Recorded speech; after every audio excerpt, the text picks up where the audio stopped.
இன்றைக்கி கடவுள் நம்மளுக்கு கொடுத்துருக்க வசனம் எபிரேயரின் புத்தகம் 8:11. அப்பொழுது சிறியவன் முதற்கொண்டு பெரியவன் வரைக்கும் எல்லாரும் என்னை அறிவார்கள். ஆகையால் கர்த்தரை அறிந்து கொள் என்று ஒருவன் தன் அயலானுக்கும் ஒருவன் தன் சகோதரனுக்கும் போதிக்க வேண்டுவதில்லை. இந்த வசனத்தை கொண்டு கடவுள் நம்மகிட்ட என்ன சொல்கிறத பார்ப்போம். இந்த உலகத்தில் ஒரு பக்கம் பார்த்தோம்னா கர்த்தரோட மகிமையை தெரிஞ்சும் தேவையில்லாத காரணத்தினால கர்த்தர் தான் மெய்யான கடவுள்னு ஏற்றுக்கிற மனசு இல்லாமல் இருக்கிறவங்க ஒரு பக்கம்.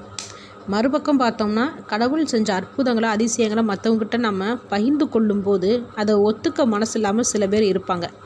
இந்த ரெண்டு பக்கமுமே மதம் சார்ந்து இருக்கிறவங்க பண்ணுற விஷயம்தான். இப்படிப்பட்டவங்களுக்கு கர்த்தர் தான் ஒரே கடவுள்னு அவங்களுக்கு புரிய வச்சாதான் புரியுமே தவிர, உணர முடியுமே தவிர, நம்ம என்ன சொன்னாலும் புரிய போகிறதில்லை. அதை தான் கடவுள்னு சொல்கிறாரு. இப்படிப்பட்டவங்களுக்கு நீ எதையும் சொல்லாதன்னு சொல்கிறாரு.